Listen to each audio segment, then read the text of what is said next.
kaum musyrik yang kurang pertanyaannya dalam bentuk seperti apa, memusyrikkan atau mengkafirkan yang tidak diperbolehkan, atau dalam hal ini apakah harus dengan diucapkan dengan kata-kata yaitu dengan hati, atau misalnya orang menganggap karena mungkin selama ini belum paham sehingga di dalam hati itu ada perasaan dia itu mengkafirkan orang, tapi dalam hati apakah itu sudah termasuk dianggap mengkafirkan? Kemudian misalnya menganggap orang itu musyrik tapi di dalam hati belum diucapkan, apakah itu sudah digolongkan sebagai kemusyrikan orang?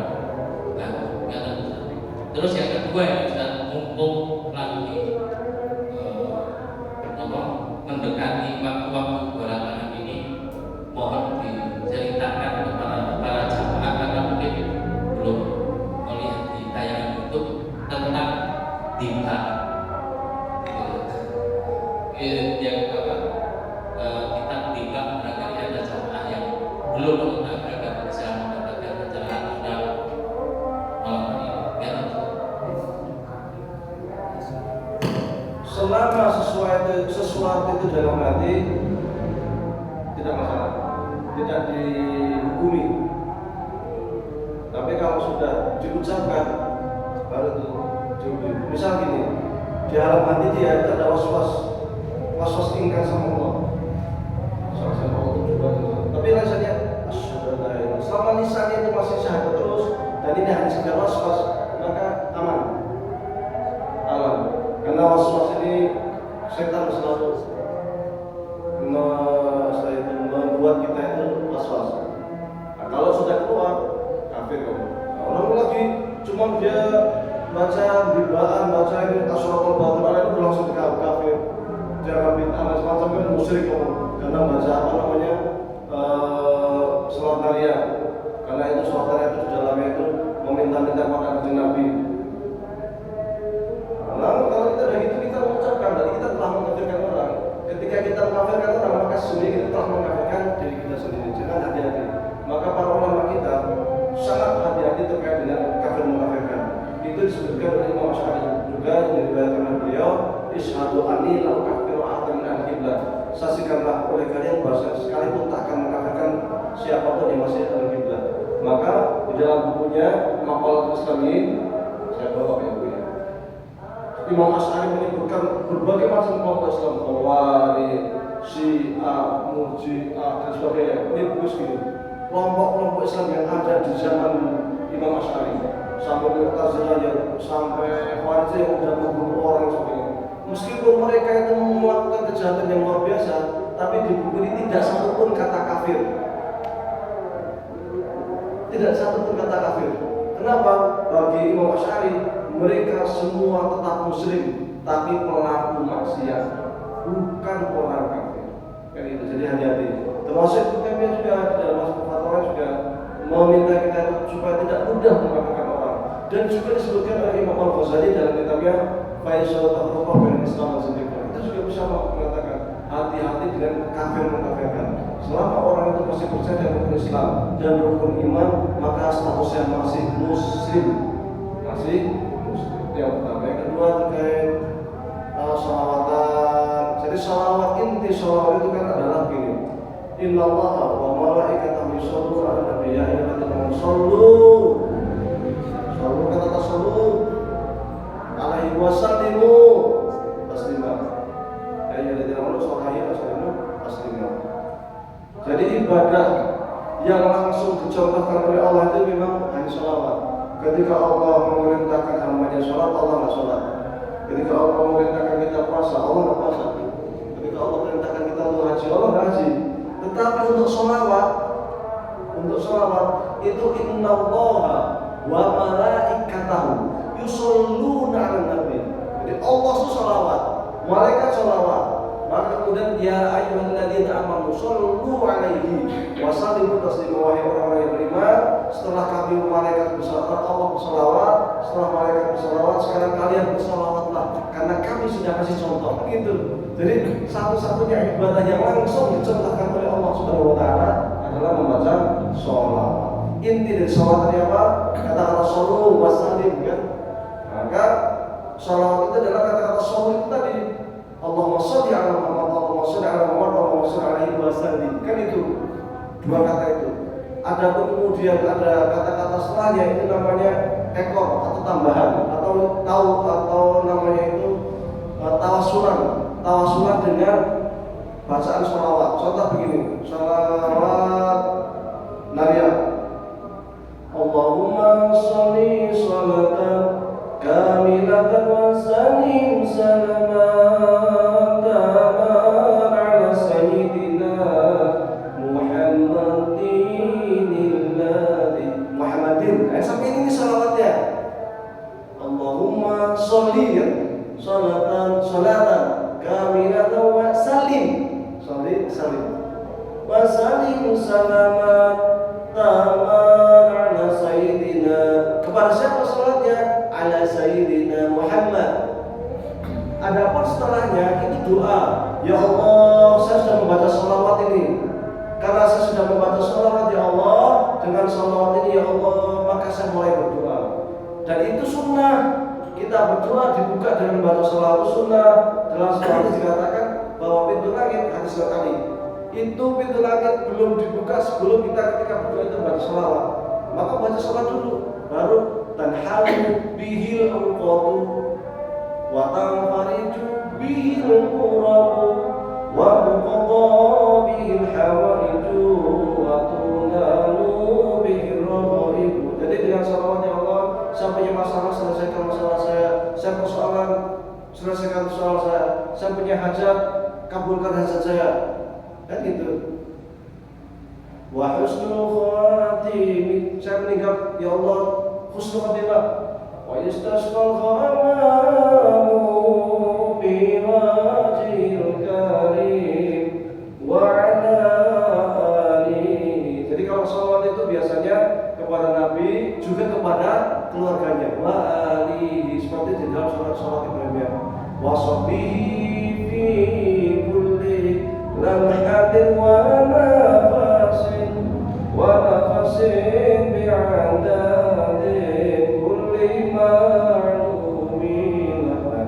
Termasuk nanti kalau kita baca di apa itu inti sholawatnya itu di depan, belakangnya itu nanti biasanya puji-pujian. Kadang puji-pujian, kadang permintaan. Kalau yang kayak sholawat nariyah, kayak sholawat pujian, itu isinya apa? Permohonan, permintaan. Jadi sholawatnya itu yang Allahumma sholli ala Muhammad itu wasallim alaihi. Setelahnya itu permohonan di sholawat nariyah atau sholawat pujian. Kalau yang dibaca sekarang ini maunya asyraqal badru alaina min thaniyatil wada' wajaba syukru alaina mada'an lillahi. Nah ini cerita asyraqal badru alaina. Oh, rembulan itu telah terbit di tengah-tengah kita. Ini puisi. Jadi di bahasa itu kebanyakan isinya puisi, sastra, memuji-muji Nabi Muhammad. Boleh, sangat boleh memuji Nabi Muhammad, boleh, ya kan? Zaman Nabi juga sudah banyak sudah memuji Nabi, di antaranya siapa? Hasan bin Sabit.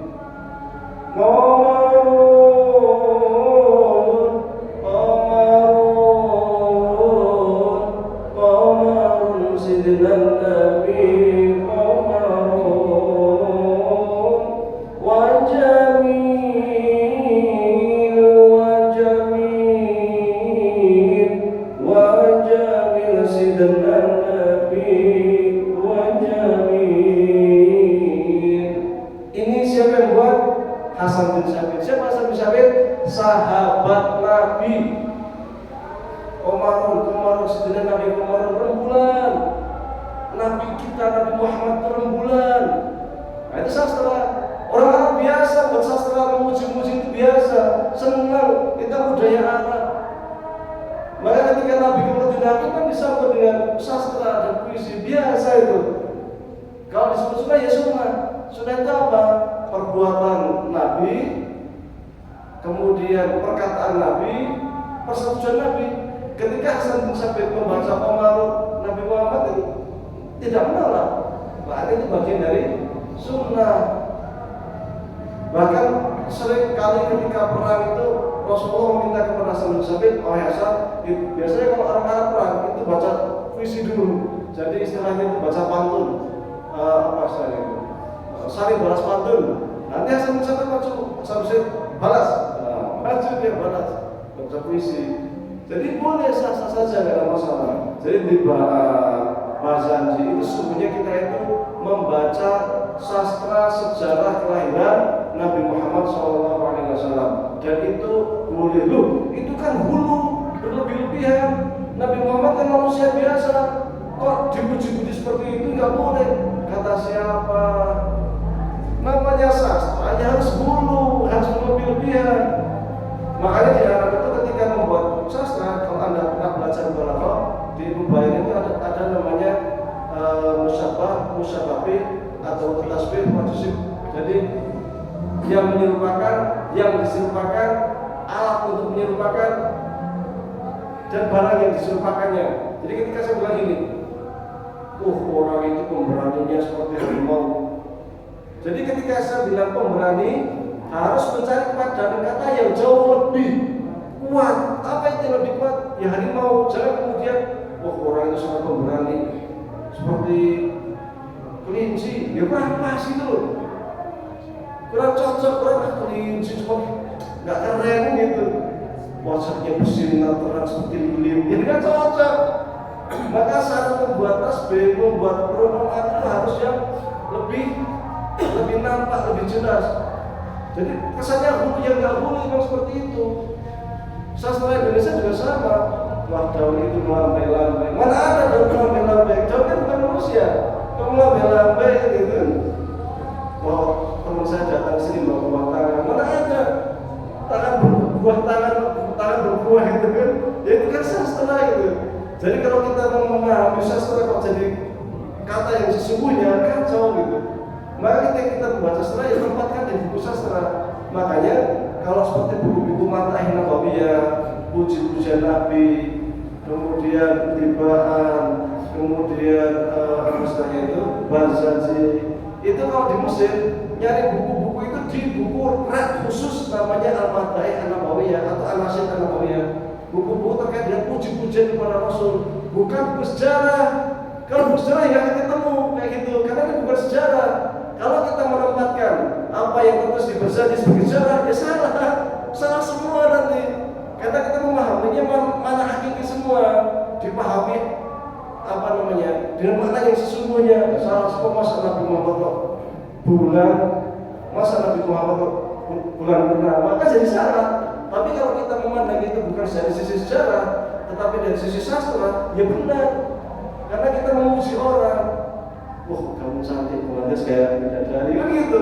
Cantik kayak bidadari, kamu cantik banget ya kayak kosong. Ya jadi jelek gitu, nggak pas gitu. Ya inilah, memang harus lebih-lebihkan seperti itu. Sehingga kalau ada orang yang mengatakan Rasul muji-muji Rasul kok guru, ya nggak guru, memang seperti itu. Rasulullah juga ada, Hasan bin Sabit juga muji-muji Rasul, ya, dan Rasul tidak mengatakan dia nggak guru, seperti itu. Jadi pahami sastra itu sebagai sastra, pahami sastra Arab sebagai sastra Arab, dan jangan kemudian kita pahami sebagai makna yang sesungguhnya, bukan makna majazi atau makna biasa. Karena ketika kita memahaminya itu bukan sebagai sastra, maka kita akan salah paham dan ujung-ujungnya mengatakan guru. Disinilah pentingnya kita belajar balaghah Arab, belajar sastra Arab, supaya kita bisa menempatkan sastra sebagai sastra, bukan sastra ditempatkan sebagai profil sejarah, karena nanti akan pemahamannya tidak akan keliru. Wallahu a'lam. Tapi tentang keyakinannya Ustaz, di pas kita baca serakal itu beranggapan bahwa arwah rohnya itu kan nggak semua. Kita nggak bisa kebiasaan juga. Ada yang keyakinan Rasul datang. Padahal maksudnya bukan Rasul datang, kita itu berusaha untuk menjiwai seakan-akan Rasul di depan kita loh, supaya kita lebih khusyuk gitu, lebih khusyuk memahami gitu. Bukan wah Rasul Rasul datang. Kalau ada seperti itu nggak dosa. Maksudnya bukan maksiat, bukan kafir, nggak sampai kafir orang kayak gitu. Itu mungkin yang berwafat, tapi enggak sih seperti itu. Dan tidak semua orang mengatakan ketika makhluk kiam itu berarti Rasul datang. Kebanyakan sekadar tradisi berdiri aja, makhluk kiam berdiri supaya kita lebih khusyuk ketika membaca bait-bait kenabian. Dan memang idealnya itu kita tidak hafal, tapi memahami maknanya supaya lebih mengenai. Karena kalau kita cuma menghafal, membaca syair puji-pujian itu nggak kerap, nggak begitu masuk itu. Tapi kalau kita memahami maknanya itu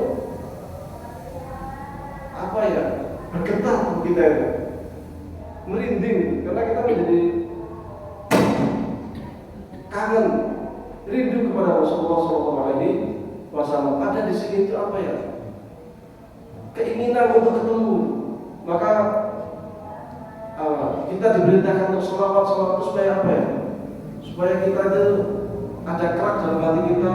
Mudah-mudahan kalau di akhirat juga kita mendapatkan syafaat dari kanjeng Nabi Muhammad SAW. Sebenarnya yang bahasa Indonesia itu sebenarnya juga mirip-mirip sebenarnya. Cuma bedanya kalau bahasa Indonesia itu kan terjemahan. Misal lagunya Rayhan itu Rasulullah dalam mengenangmu kami susuri lembaran sirahmu, pahit ketir perjuanganmu membawa cahaya kebenaran. Itu kan sama, cuma bedanya ini kan bahasa Indonesia. Kalau yang seperti sholawat munjiat atau apa macam-macam itu kan puji-pujiannya itu kan atau yang di bazar itu kan berbahasa Arab. Intinya sama saja. Kenapa ketika berbahasa Arab kita katakan bid'ah, ketika bahasa Indonesia kok enggak? Padahal sama maknanya, cuma beda bahasa aja gitu. Maka kita pahaminya seperti itu. Itu dan saatnya itu kan ada yang belum baca begini. Saatnya itu saatnya. Sholawat itu begini, ini saya jadi deg-degan saja. Sholawat itu ada etika, ada adab. Kita baca sholawat itu kanjeng Nabi, kita beretika lah gitu ya. Jadi makanya dulu Habib Syekh itu sangat tidak mau ketika bersholawat lagunya itu dibuat lagu undang-undang kuplu atau apa itu. Nggak boleh, dia nggak suka itu. Kenapa? Nggak sopan tuh. Ini kita itu mendoakan kanjeng Nabi, kita memberikan selamat kepada kanjeng Nabi. Kok modelnya kayak gitu kan? Malah dapat koplo atau malah gunung-gunung macam apa yang nggak sah dulu itu. Jadi makna bahasa yang kita inginkan tidak nyampai itu. Dan secara sopan santun itu, apalagi sambil joget, apa kan? Sambil teriak-teriak, panggung, bukan apa? Gak ini apa ya? Gak sopan itu. Sama kanjeng Nabi itu gak sopan. Oke, jangan salawat ya. Munculkan sifat kesopanan kita kepada kanjeng Nabi Muhammad SAW. Mudah-mudahan dari itu kita mendapatkan syafaatnya di hari kiamat. Amin.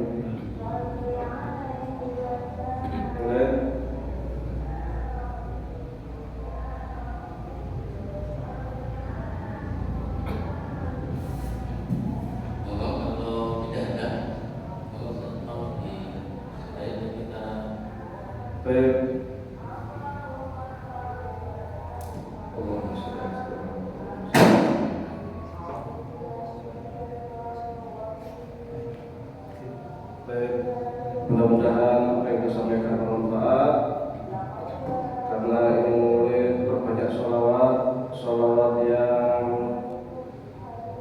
yang kiranya itu merasuk, yang kiranya itu bisa membawa kita mengenang Nabi Muhammad SAW. Ada sholat Jibril itu ya, sholat Jibril.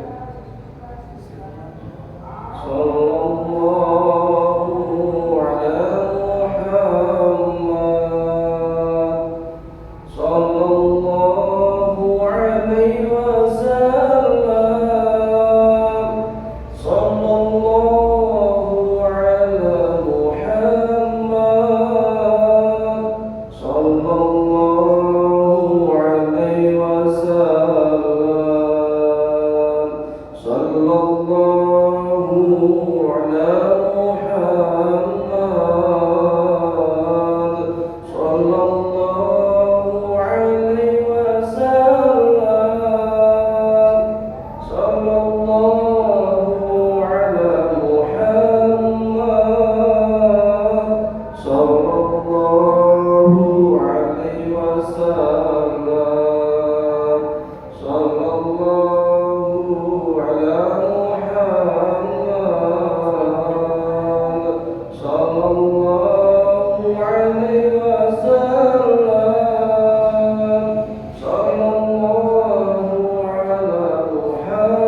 Rabbana atina fid dunya hasanah wa fil akhirati hasanah wa qina adzabannar.